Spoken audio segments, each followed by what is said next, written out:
एक यही चेहरा है आँखों का अरमां, एक ये चेहरा है आँखों का अरमां, नाम यही दुनिया में है मेरी पहचान, नाम यही दुनिया में है मेरी पहचान। I love my Pakistan, I love my I love Pakistan, my Pakistan, I love my I love my Pakistan। Pakistan, I love my Pakistan। बहुत शुक्रिया। Bismillahirrahmanirrahim। Assalamu alaikum warahmatullah। You are watching Lois TV and I'm Aslam Parvez. आप देख रहे हैं लॉयस TV और मैं हूं Aslam Parvez advocate. आज हमारे साथ गुफ्तगू में शरीक होंगे इंशाअल्लाह ताला मुबीन भाई, और हमारे साथी हैं कराची के हैं गालिबन। जी जी, हाँ। कराची से हूँ, अज़ीज़ वारसी नाम है मेरा। कराची से हैं अज़ीज़ वारसी भाई। हम नाज़रीन, जैसा कि आपको मालूम है कि हम आम सी गुफ्तगू करते हैं, आम सी गुफ्तगू आम ही लोग किया करते हैं। बहरहाल देखते हैं आप लोग इसको कितना अप्रिशिएट करते हैं। मगर नाज़रीन, उससे पहले कि आप देखें, हम आपसे यही एक गुजारिश करते हैं, उम्मीद करते हैं कि आप चैनल को सब्सक्राइब कीजिए ताकि आइंदा आने वाले वीडियोस भी आप तक मिलती रहे। हम आइनी इश्यूज़ पे भी बातचीत करते हैं और लोगों के साथ गपशप भी बात करते हैं। जी भाई लोग, आज कैसे हैं आप लोग? ये अल्लाह का करम, बस आपकी दुआएं फर्स्ट क्लास। माशाल्लाह। कब कहाँ कैसे आना हुआ अमेरिका? सर, आना जाना तो मेरा लगा रहता है, तकरीबन कोई 20-21 साल से आ रहा हूँ। माशाल्लाह। और क्योंकि यहाँ मेरा जो काम है वो शोबिज़ से मेरा राब्ता है, सिलसिला है, तो शोबिज़ के हवाले से शोज़ लेकर आता हूँ यहाँ हर साल। और बेसिक मेरी फैमिली भी यहीं होती है, मेरे बच्चे यहीं पढ़ते हैं, मेरी मिसेज़ यहीं, तो इस हवाले से यहाँ आके उनसे मुलाकात भी हो जाती है। 2-3-4 महीने उनके पास रुकता हूँ और फिर शो भी कर लेता हूँ उसी दौरान, सारे जो आर्टिस्ट पाकिस्तान से लेकर आता हूँ। मेरी बेसिक अपनी इवेंट मैनेजमेंट कंपनी है। उससे पहले जो मेरी थोड़ी सी एक ऑफ कोर्स बता कि मैं एज ए सिंगर ही था इस फील्ड में, और मेरा एक बहुत मशहूर गाना था आई लव माई पाकिस्तान, जिसको इंडिया ने भी चीट किया था, तो वो उस पर मुझे बेस्ट डेब्यू का निगार अवार्ड मिला था। और उसके बाद फिर मेरी मरहूम मोइन अख्तर साहब से मुलाकात हुई और फिर उनके साथ ही रहा, और उनको मैनेज भी मैंने किया कोई 20 साल तकरीबन। और उन्हीं की वजह से, उन्हीं की दुआओं से, उन्हीं की सपोर्ट से मैं अल्लाह ताला के फजल करम से यहाँ मौजूद हूँ। तो मेरी ज़िंदगी में जिस तरह परवरदिगार अल्लाह पाक का करम है, मोइन साहब का बहुत सपोर्ट है। तो कितने कब की बात है ये जब आपने आई लव पाकिस्तान कहा? ये सर 98 या 97। तो हम सबसे पहले तो यहीं से शुरू करना चाहेंगे कि अगर आप उसके जो भी आपको अशार याद हो, चूँकि आई लव पाकिस्तान ये लफ्ज़ से ही ज़रा सा मोहब्बत कुछ लफ्ज़ ज़्यादा भर जाती है। जी हाँ जी, बिल्कुल। वो इस तरह था कि एक यही चेहरा है आँखों का अरमान, नाम यही दुनिया में है मेरी पहचान, I love my Pakistan, I love my Pakistan. इसको कैसे गा करके आप करते थे? अच्छा, गाने के लिए था थोड़ा इस तरह था। अब तो खैर 30 साल हो गया, लेकिन हर 14 अगस्त पर भी, 14 अगस्त में इंशाल्लाह ताला वो चैनल्स पे चल रहे होंगे या वो उस पर यूट्यूब पे चलेगा वो गाना। ये आएगा 14 अगस्त के लिए जी, पहले इंशाल्लाह।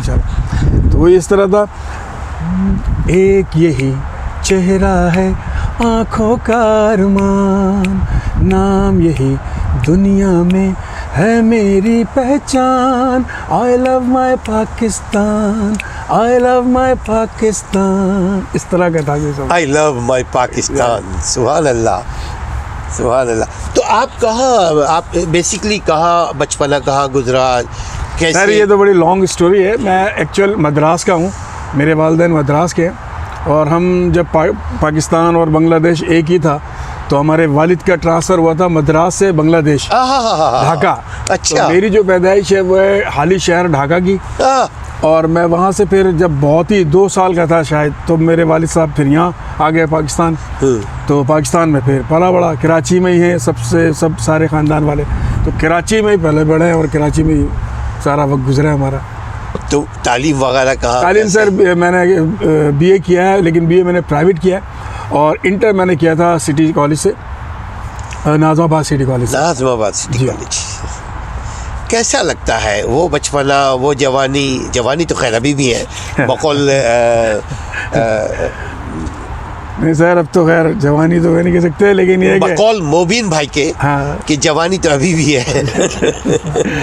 मोबिन भाई तो खैर बहुत जवान आदमी है, लेकिन बहरहाल वो अब जो लगता है वो ये लगता है कि जो हमने वक्त गुजारा वो हम समझते थे वो बहुत अच्छा है, और जो ये अब वक्त गुजर रहा है, तो अब आज की जनरेशन कहती है ये बहुत अच्छा है, लेकिन बहुत सारी चीज़ों में मैं समझता हूँ, जो मेरी अपनी एक वो है जी। राय, कि हम बहुत अच्छे थे।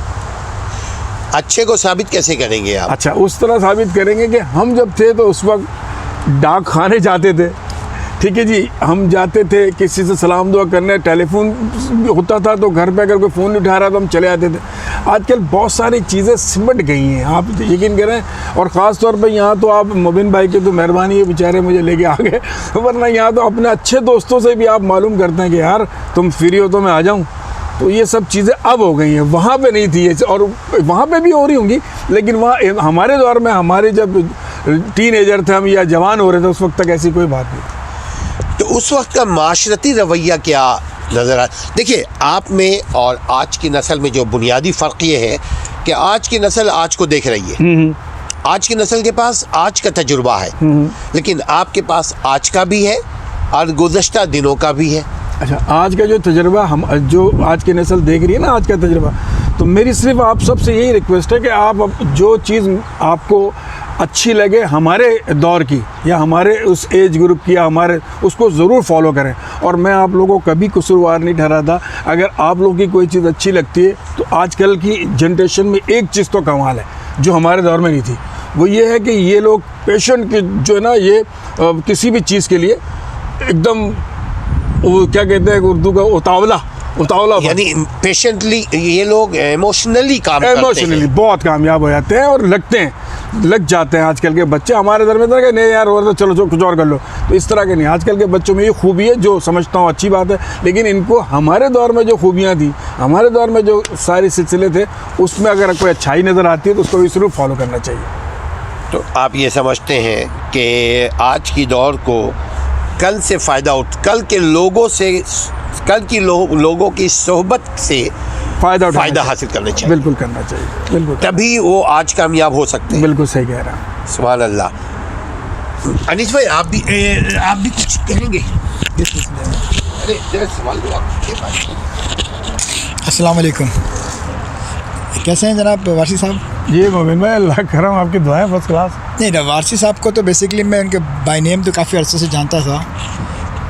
पाकिस्तान में एक दफ़ा उनसे मुलाकात तो देखा था मैंने इनको, लेकिन यहाँ पर आके मेरी प्रॉपर इनसे मुलाकात हुई है। अच्छा, वो यहाँ पे भी जो है ना, मैं बहुत कम जब भी आता हूँ बच्चों के पास, अच्छा बच्चे कॉलेज और फिर 2-3 दिन उनकी जो जॉब है चलती है वो, तो उसके बाद फिर मेरा निकलना ही नहीं होता था। तो इत्तेफाक से इनकी मिसेज़ और मेरी जो मिसेज़ है उनमें थोड़ी सलाम दुआ हुई, तो हम थोड़े इस तरह करीब आ गए और जान पहचान हो गई। तो अब ये ज़ाहिर कराची के थे, मैं तो उन्होंने कहा यार आप आए कि ना, घर में बैठे रहता हूँ। तो मैं अक्सर घर में बैठ के या तो म्यूज़िक पे काम कर रहा होता हूँ या फिर वो टीवी देख रहा होता था, जो मेरी फील्ड है। तो फिर इनके कहने पे फिर निकला है 2-4 जगह। कल ये साहब मुझे लंच पे भी ले गए थे एक जगह, इन्होंने ले आके मुझे अच्छी कोई अरेबियन कोई रेस्टोरेंट था, वहाँ फूड बहुत अच्छा था उनका, हमने वो खाया। तो ये आतों में 20-21 साल हो गए मुझे अमेरिका आते हुए, और मैंने बहुत अमेरिका को भी यूं देखा है, क्योंकि जिस ज़माने में हम आए थे तो गोरे हमें हमसे मजाक करते थे। और 9/11 से पहले जब मैं आया था, न्यूयॉर्क उतरा था, तो गोरों से मजाक, दिल लगी, और वो बाकायदा हाथ मारना, हाई फाई करना, सब कुछ।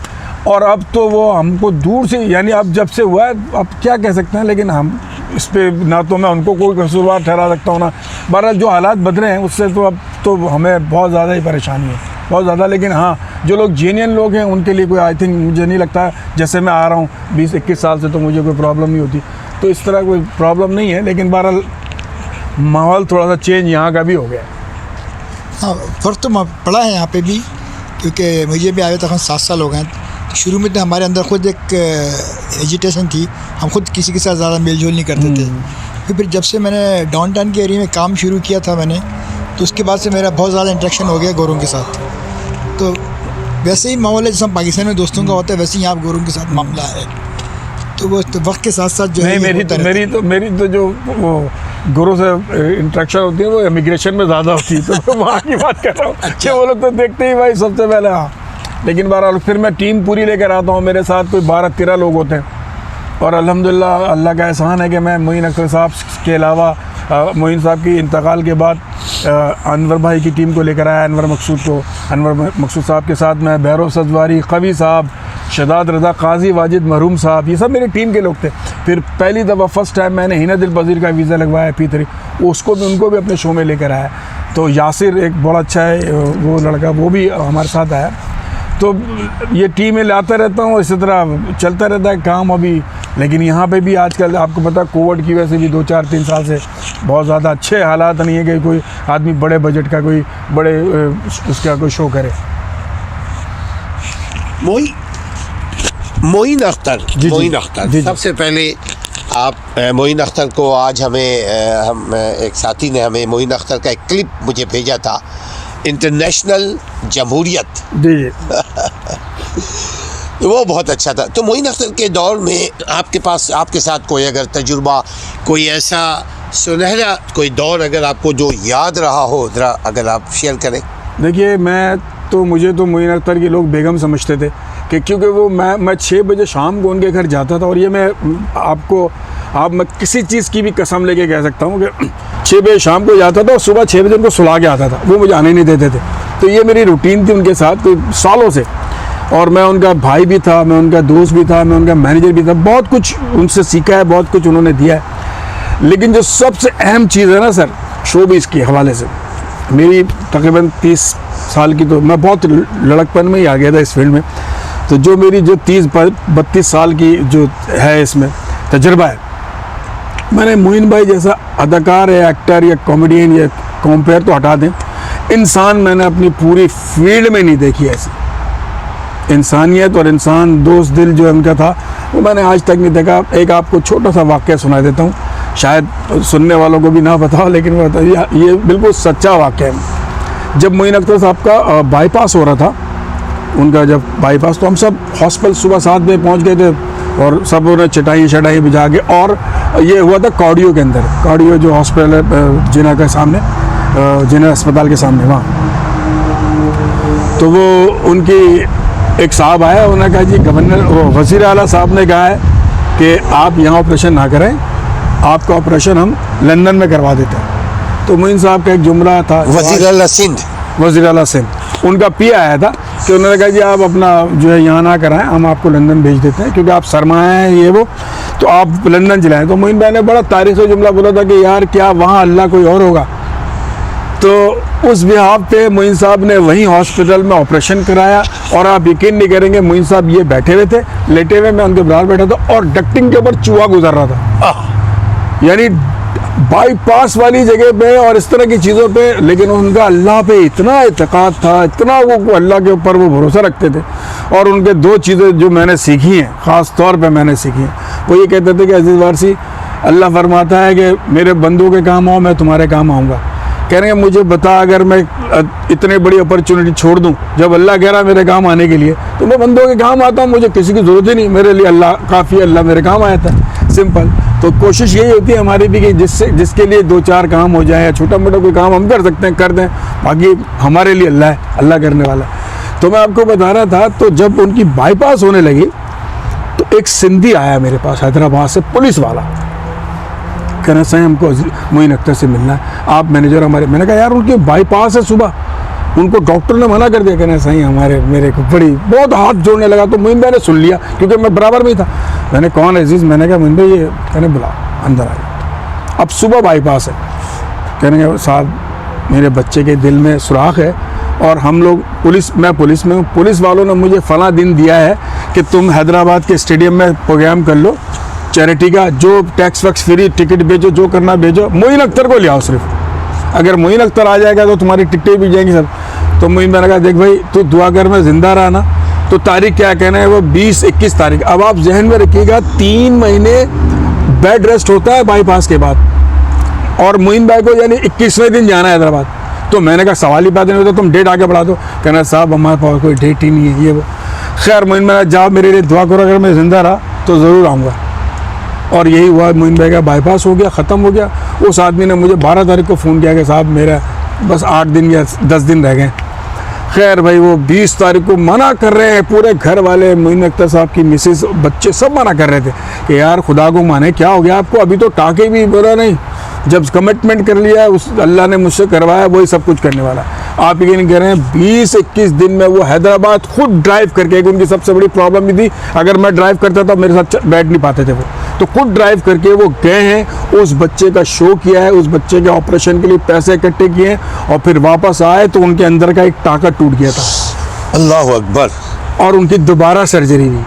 तो कहने का मकसद है कि इस तरह की चीज़ें, और ये एक किस्सा है मेरे पास तो लातादाद है, कभी फिर मौका मिला बताऊंगा।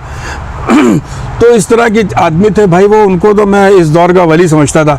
यानी आर्टिस्टों में उनकी जो बात थी वो किसी में मैंने नहीं देखी आज तक। मैं पूरी दुनिया हिंदुस्तान के आर्टिस्टों से भी मिला हूँ, मोइन साहब के साथ जाके इंडियन आर्टिस्टों के साथ भी काम किया, सब किया, लेकिन मैंने उन जैसा आर्टिस्ट नहीं देखा। यानी वो आर्टिस्ट भी थे, मुल्क से भी मोहब्बत करते थे। आजकल की देखिए बहुत सारे ऐसे लोग हैं, नाज़रीन आपको बात भी समझ में आ रही होगी कि एक मोइन अख्तर को मौका मिलता है कि लंदन में जाकर के आप अपना इलाज करवाएं, अपना ऑपरेशन करवाएं, लेकिन उन्होंने उस लंदन की जाने की अपॉर्चुनिटी को मिस किया, छोड़ दिया।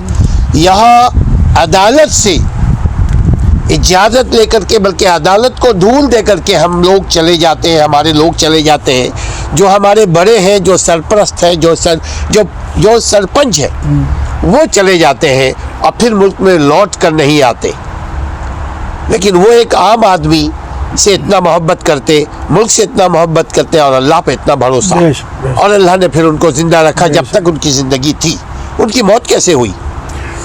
सर उनको पिछले, उनको जो बहुत सारे लोग मुख्तलिफ बातें करते हैं कि ये था वो था। बहरहाल मैं आपको ये भी एक ऐसा वाक़या कि मैं पाकिस्तान जो आर्मी है मलिर कैंट में मोइन साहब शिफ्ट कर गए थे, 2-3 साल हुए थे उनको वहाँ। मेरे घर के बिल्कुल दूसरी गली में रहते, हालात की ख़राबी की वजह से। जी, तो उन्होंने मलिर कैंट में अपना घर ले लिया और वहाँ चले गए, बच्चे चले गए। तो हम फिर मिलने जाते थे उनसे। तो वहाँ कोर कमांडर साहब ने शहीदों का जो दिन होता है उस दिन कोई तकरीब रखी थी, तो उन्होंने मोइन साहब से कहा, तो मोइन साहब ने कहा यार मैं अब नहीं करता, अजीज़ को कॉल कर लो, मेरा मैनेजर ये सब कुछ कर देगा, सिंगिंग का आर्टिस्ट वार्टिस्ट सब भी आएगा। खैर मुझे ब्रिगेड साहब की कॉल आई उनके पिए की, मैं चला गया। मैं गया तो उन्होंने वो बोला कि ठीक है आप आइए, मीटिंग किया सब कुछ। अब उनसे मेरी फाइनल मीटिंग थी, हमारा ये प्रोग्राम था शायद 28 तारीख का, और 21 तारीख को मुझे बुला के फाइनल कर रहे थे। मैं चला गया, मैंने जाके गाड़ी खड़ी की मोइन अख्तर साहब के दरवाजे पे अपनी, और मुझे कोर कमांडर साहब की गाड़ी मुझे लेने आई, क्योंकि उनको एड्रेस का पता था, मुझे नहीं पता, तो मोइन साहब का घर जानते थे, तो वो आके मुझे ले गए। अब मैंने वहाँ पे देखा, अब मुझे नहीं पता मोइन साहब जाग रहे हैं, हालांकि वो सोते ही सुबह थे, 6-6:30 बजे सोते थे। तो उन्होंने बाहर निकल के देखा तो मेरी गाड़ी, तो उन्होंने, उनके जो ड्राइवर था वो बचपन से उन्होंने पाला था, गुलाम नबी को, उसकी जो रूम, गुलाम नबी उसका ड्राइवर नाम था। कहाँ का रहने वाला वो था? चित्राल गिलगित का चित्राल था, और उसको 7 साल की उम्र से पाला था उन्होंने। सुभान अल्लाह। और उसके कमरे में जो उसका जो कमरा था उसमें भी AC लगवाया था उन्होंने, कि यार हम जब सोते हैं तो मेरा ड्राइवर है तो ये क्यों गर्मी थी।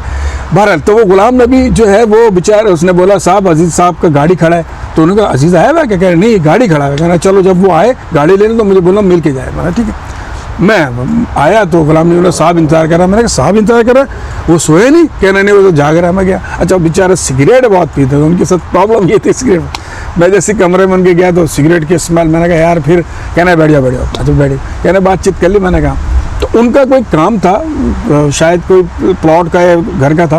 कहना तुम 4 बजे मेरे सेट पे है ना, रिकॉर्डिंग पे जा रहे थे किसी, तो कहना तुम 4 बजे मेरे सेट पे है ना, मुझे लेके चलना, तो हमने वो जगह देखनी है। मैंने ठीक है मुंबई में आ जाऊँगा। अब वो फ्राइडे का दिन था, मुझे अच्छी तरह याद है। तो मैंने कहा मुंबई में निकलता हूँ, मैं जाके नमाज़ की तैयारी करूँगा। खैर मैं वहाँ से निकला, घर आया, बेगम उस वक्त हमारी फैमिली वहीं थी, मैं नहाया धोया। कौन सी जगह आपकी फैमिली थी? आपका गुलशन इकबाल, 13D टूजिया, 13D की तरफ। जी। तो मैंने खाना ना खाया, नमाज़ पढ़ के आके मैंने कहा बेगम मैं 2 घंटे के लिए सो रहा हूँ, 4 बजे उठ के मुझे जाना है मोइन साहब के पास। अब मैं सोया हूँ, 3:30 बजे मुझे मोइन भाई के घर से फ़ोन आया कि तुम्हारी गाड़ी चाहिए, मोइन साहब की तबीयत ख़राब हो गई। मैंने कहा मोइन भाई की गाड़ी कहाँ है, और मैं गुलशन से मलिर जाऊँ? तो कहने वो भाई बेटा लेके गया। खैर मैंने फ़ौरन बेगम बच्चों को सबको उठाया, गाड़ी हम निकले, हम नीपा तक पहुँचे हैं। तो नीपा पे मुझे तला आई कि उनकी डेथ हो गई। ओ मेरे तो सब गाड़ी नहीं चली, तो मैं यूँ था ऐसे क्या हो गया ये अचानक, अभी तो सुबह मिल के आया हूँ मैं। तो पता ही चला कि वो नहा धो के शूट पे जा रहे थे अपनी, तो वो अक्सर कमीज़, शलवार कमीज़ की लंबी होती है ना यहाँ तक, तो वो यहाँ तक कमीज़ पहनते थे, ऊपर अंदर तौलिया बांध के कमीज़ पहन के फिर वो अपने शलवार और इस्त्री जो पहनना है वो करते थे। तो वो यूँ बैठे हैं जी बाकायदा नमाज की तरह। जब वो नहा के निकले हैं तौलिया और कमीज़ पहन के, तो उनको हार्ट का फेलियर कह लें आप जो भी है, तो यूँ बैठे हैं वो, और जैसे सजदा करते हैं ना ये लग के, ऐसे वो गिर गए, ऐसे गिरे हैं बस, ऐसी उनकी जान निकली है, ऐसी रूह निकली है। तो उसके बाद तो फिर जी मैं 3 दिन उनके दरवाजे पे पड़ा रहा, बाहर बच्चे तो अंदर, खैर भाभी भाभी के साथ थे। 3 दिन के बाद जो मैं आया हूँ तो मुझे होश ही नहीं था, जैसा मेरा कोई ख़जाने ही लूट के ले गया हो। लेकिन बहरहाल इंसान, अल्लाह पाक सब्र दे ही देता है। लेकिन उनकी बात, उनसे अच्छा तो कोई आ सकता है, लेकिन उन जैसा कोई नहीं आ सकता। सुभान अल्लाह है, कुल्लू नफ्सुन ज़ाइक़तुल मौत। हम सबको एक दिन जाना है। अलबत्ता ये है कि इस दुनिया में हम अच्छे काम कर जाएं, कि अच्छे नामों से दुनिया भी आज याद देखिए करे। ना, आपकी बात काट रहा हूँ, सॉरी। आज देखिए मैं मोइन साहब की खूबियाँ बयान कर रहा हूँ, सिर्फ इसलिए नहीं, मेरा अल्लाह जानता है कि मैं उनके साथ रहा हूँ या उन्होंने मेरे लिए बहुत कुछ किया, नहीं, मेरे लिए नहीं किया उन्होंने बहुत सारे आर्टिस्टों, यानी वो खूबियों के मालिक थे। तो आप किसी की नौकरी लगवा दी गवर्नमेंट में, किसी से बात करके किसी को कुछ करवा दिया, लड़कों को बहुत बहुत ज़िंदगी में उन्होंने, मैं समझता हूँ बहुत लोगों की ज़िंदगी बनाई। और एक और चीज़ थी कि वो उनके साथ तकरीबन जो ऐसे अब आपने उनका नाम सुना होगा, मलक अनोखा साहब एक कॉमेडियन थे। वो साहब उनके 40 साल 50 साल पुराने दोस्त थे, वो उनको भी साथ रखते थे, वो फैसल खाजी को भी साथ रखते थे, वो ज़हूर साहब को जो चंगेज़ खान बने थे उनको भी साथ रखते थे, उनके एक और दोस्त थे जमील किश्वर, उनको भी साथ रखते, और मैं भी, यानी हम 7 लोग उनके साथ मूव करते थे। और सातों को अगर कहीं से पैसे नहीं मिले ना तो अपनी पेमेंट में से देते थे। आप बताइए ऐसा कौन करता है इस दौर में? सुभान अल्लाह, अच्छे इंसान भी थे, अच्छे आर्टिस्ट भी अल्लाह ताला थे। उनके दर्जात बुलंद फरमाए। अल्लाह उनके सवाल जवाब को आसान बनाए। आमीन सुम्मा आमीन। उनके सवाल जवाब को उनके दाएं हाथ में दे, उनको जन्नत फिरदौस अता आमीन, फरमाए। सुम्मा। और हम लोगों को भी अल्लाह ताला नेक काम करने की आमीन। तौफीक अता फरमाए, आमीन। और दुनिया में भी अच्छा काम करने की तौफीक अता फरमाए। तो उसके बाद उनका कौन सन में इंतकाल हुआ था? ये 2011 है। 2011। उसके बाद फिर आप क्या करते रहे? चूँकि फिर आपकी तो टीम टूट गई।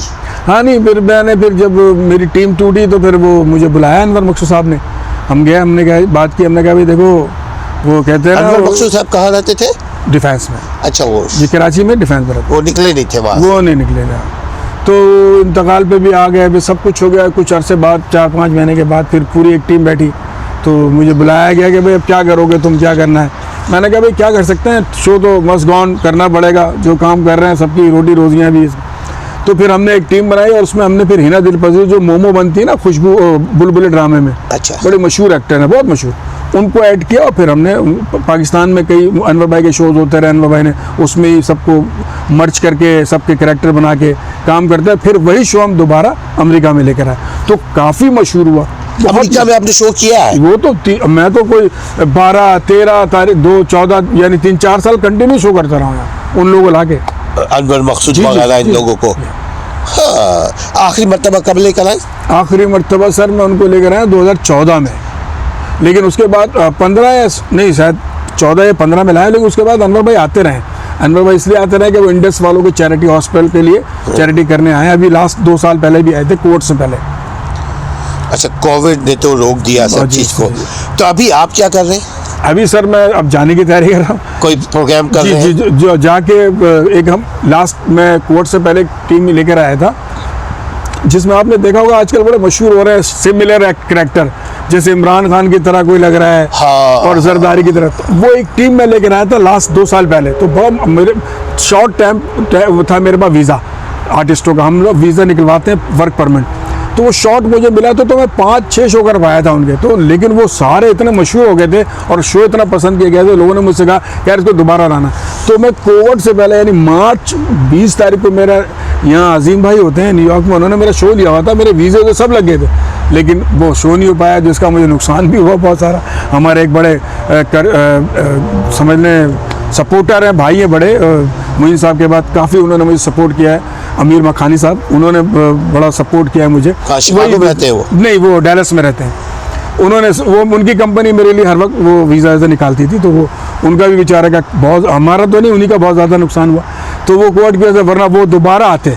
लेकिन अभी मैं जाके उन्हीं की टीम तैयार कर रहा हूँ, और इंशाल्लाह देखिए अल्लाह ने चाहा तो या तो अभी या फिर नेक्स्ट 2022 में उन्हीं की टीम लेकर आऊँगा। तो क्या आप उनमें क्या करते हैं? कॉमेडी, लोगों को हंसाते हैं? जी, जैसे अब उसमें कॉमेडी होती है। अब इमरान खान बन के इमरान खान के ऊपर जरदारी चोट मार रहे हैं, जुगत बोल रहे हैं, कोई जुमला बोल रहे हैं इस तरह। मौलाना फजलुर रहमान भी उसमें, वो भी बोल रहे हैं इस तरह। तो बड़ा अच्छा शो था। वो आप जब चेक करेंगे तो आपको यूट्यूब पे भी शायद नज़र आएगा उनका कैरेक्टर। Good good good. तो वो आप शिकागो में है वो कोई? जी जी लाऊंगा मुस्तकबिल करीब में? नहीं, वो जब शो आएगा तो सब तरफ ही बेचता हूँ मैं, सेल आउट करता हूँ।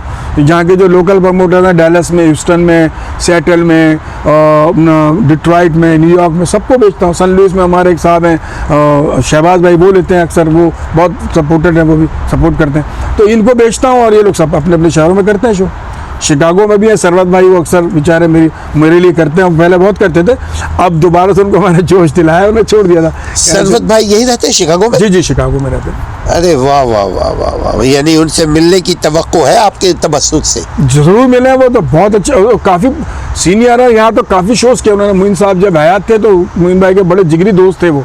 मोइन भाई जब जिस जगह रहते थे उधर ही उन्होंने, उनका भी घर था, तो मोइन साहब को उन्होंने सरवत नाम है। सरवत। अगर सरवत साहब ये वीडियो देख रहे होंगे तो हम आपसे गुजारिश करते हैं आप हमसे रब्ता कीजिएगा। हम गपशप का प्रोग्राम करते हैं और हम चाहेंगे कि आप जैसे लोगों के साथ दो चार गुफ्तगू हो, जैसे हम वारसी भाई के साथ अभी बातचीत कर रहे हैं। मैं आपको उनका नंबर दे दूंगा, आप मेरे रेफरेंस से कॉल कीजिएगा, इंशाल्लाह वो आपसे बात करेंगे। इंशाल्लाह ताला। शिकागो में है तब तो आसानी के साथ अप्रोच हो सकती है। बहुत अच्छे हैं, बहुत बहुत। यहाँ जब मैं फर्स्ट टाइम आया था अपनी फैमिली के साथ तो सरवत भाई ने बहुत सपोर्ट किया था। होता है ना कि जैसे कोई नया आदमी आ जाए तो दूसरा आदमी, सरवत सिद्दीकी साहब को मैं पहले से ही जानता था, तो उस वक्त तो मैं रहता नहीं था, मैं तो आगे शो करके चला था, लेकिन जब मैंने उनसे कहा तो उन्होंने काफ़ी सपोर्ट किया सरवत भाई ने। तो आपकी यहाँ फैमिली है, बच्चे वगैरह? जी मेरी मिसेज और मेरी दो बेटा बेटी है। दो बीवियाँ? नहीं, दो बीवी एक ही है। अच्छा अच्छा अच्छा, माशाल्लाह से एक ही बीवी, और वो बहुत अच्छी है। मेरी मिसेज हिंदू थी, उनको मैंने मुसलमान किया है। माशाल्लाह। वो नेपाल की थी। माशाल्लाह। जी जी। इससे अच्छी खबर भाई ये हम सुनना चाहेंगे कि एक नेपाली हिंदू, एक कराची वाला मुसलमान, इनकी आपस में कैसी मिलन हुई भाई? मैं बताऊं, अल्लाह ताला को उनको अपने राह दीन पे लाना था, मैं बस थोड़ा सा बन गया वसीला उनके लिए। तो वो वसीला सबब होता है लेकिन ना? हाँ सबब बन गया, लेकिन ये है कि मैं गया था 93 में शो करने नेपाल, काठमांडू। जी जी हाँ हाँ हाँ। तो 3-4 शो थे वहाँ, पोखरा, काठमांडू, बुटोल शुटोल में, तो वहाँ शो किया, तो वहाँ इनसे मुलाकात हुई। पुलिस में होती थी, टेनिस खेलती थी, पुलिस में टेनिस खेलती थी, पुलिस की जॉब पे टेनिस खेलती थी। तो वहाँ इनसे मुलाकात हुई, तो मैंने बस 2-4 मुलाकातों के बाद क्या यार, उनका नाम पूनम था मेरी मिसेस का पहले, तो मैंने पूनम तुम मुसलमान होती ना, मैं तुम तो शादी कर लेता।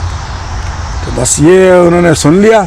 उसके बाद उन्होंने मेरी भी वो की परफॉर्मेंस देखा। परफॉर्मेंस नहीं, मेरी जासूसी की कि ये इसमें क्या गया। तो अल्हम्दुलिल्लाह मैं ना तो कोई बुरे फेल में था, और मेरी शुरू से कमजोरी रही, मैं कमरे में हूँ अगर होटल में तो सिर्फ टीवी देखता रहता, मैं घंटों बैठ के टीवी देखता रहता। आप भी इन्होंने यही तो मुझे कहा मैंने कि यार घर में बैठे बना टीवी देखता रहता, क्या करूँगा, चाय बना के पीता टीवी देखता रहता। तो फिर वो मेरे पीछे लगे, उसने लगवाया पूरे 1 महीने कि इस बंदे को देखो। फिर जब मैं जाने लगा तो उन्होंने कहा कि मैं अपने भाई से पूछ के आपको बताऊंगी, और फिर इस तरह वो अपने घर वालों से इजाज़त लेके कि भाई ना शराब पीता है लड़का, ना ये करता, पक्का है, हाँ गरीब है। अच्छा मैंने कोई झूठ नहीं बोला, मैंने कहा भाई देखो यहाँ आया हूँ तो मुझे सुपरस्टार मत समझना, मैं बड़ा मुनासिब एक बंदा हूँ पाकिस्तान में। अगर ये है कराची के 13D में रहता हूँ, जो जहाँ रईस लोग रहते हैं। खैर बहरहाल मेरी बीवी, मैं अभी कैमरे के तवज्जो से कह दूँ कि मेरी बीवी, मैं समझता हूँ अल्लाह ताला ने मुझे एक नेमत दी है इस वक्त यहाँ, इस मुल्क, इस दुनिया के अंदर मेरे लिए मेरी बीवी एक नेमत है। तो आप जिस तरह मुझे सपोर्ट किया है, जिस तरह उसने मुझे रखा है ना, बस मैं उसके लिए बस आपने उर्दू उनको सिखाया, ये उर्दू जानती थी? उर्दू वहाँ बोली जाती है सर, हिंदी जो बोलते हैं नेपाल में, आप नेपाल उतरेंगे तो नेपाली अलग ज़बान है, लेकिन वहाँ उर्दू चलती है। अच्छा, उर्दू हिंदी? हाँ यस, वो लोग हिंदी बोलते हैं, उर्दू जो हम बोल रहे हैं ना उसको ये लोग हिंदी बोलते हैं कि हिंदी में बोले। तो हम जाने उर्दू में बात करें तो हिंदी। किस सन की में आप सुहागन हुए? 93 में। यस। सुभान अल्लाह सुभान अल्लाह। बच्चे खैर से कितने हैं? मेरे 2 बच्चे हैं, एक बेटा और एक बेटी। एक बेटा एक बेटी, यहीं रहते शिकागो में? जी जी शिकागो। अरे वाह वाह वाह वाह वाह वाह। आपके कितने भाई बहन हैं आप लोग? मेरे जी वालिद साहब ने 2 शादियां की थी मेरी अम्मी के इंतकाल के बाद। तो अच्छा मैं जब मेरी अम्मी का इंतकाल हुआ था जब मैं 2.5 साल का था, मशरक़ी पाकिस्तान में। तो फिर वालिद साहब ने वहीं शादी की, तो उनसे मेरे जो है मेरी दूसरी अम्मी से, यानी मेरी माँ ही हैं वो भी डेफिनेटली, हाँ, उनसे मेरे जो है 2-3 भाई हैं और 2 बहनें हैं। और वैसे जो मैं अपनी अम्मी से, एक मेरे बड़े भाई हैं मजीद हुसैन वारसी, वो बड़े हैं, और एक मैं हूँ। वो कहाँ रहते हैं? वो भी कराची में रहते हैं। अच्छा अच्छा अच्छा अच्छा। तो आप टोटल जो है 5 भाई बहन हैं? जी माशाल्लाह। वो वालिदा हयात है? जी, वो वालिदा हयात है। अल्लाह उनकी और ज़िंदगी आमीन, उनको अता फरमाए, ईमान के साथ, सेहत के साथ। तो आपके वालिद जो है वो कहाँ होते थे? रेलवे में। और कब इंतकाल हुआ? ओ सर, वो तो मुझे, आप छोटे थे? नहीं, उनका इंतकाल तो याद है। आई थिंक ये हुआ है 8 में, 2008 या 7 में। अच्छा अच्छा, कराची अभी में 2008 में। तो कैसा लगा आपको वालिदैन की? यकीनन उस वक्त आप जवान तो हो चुके थे। जी जी, 2008 की बात है। जी जी जी। और उसके बाद फिर आपने शादी की? जी जी। नहीं, शादी मेरी 93 में हुई थी, वालिद साहब की हयात में। वालिद साहब की मौजूदगी वालिद साहब में? को जब मैंने बताया तो उन्होंने मुझसे कहा ज़िंदगी में सबसे अच्छा काम करने जा रहे हो और मुझसे पूछ रहे हो। सुभान अल्लाह। खैर, फिर उन्होंने बहुत सपोर्टिंग उनके सामने। तो आपने बोला होगा अच्छे बच्चे तो तभी पूछते हैं ना।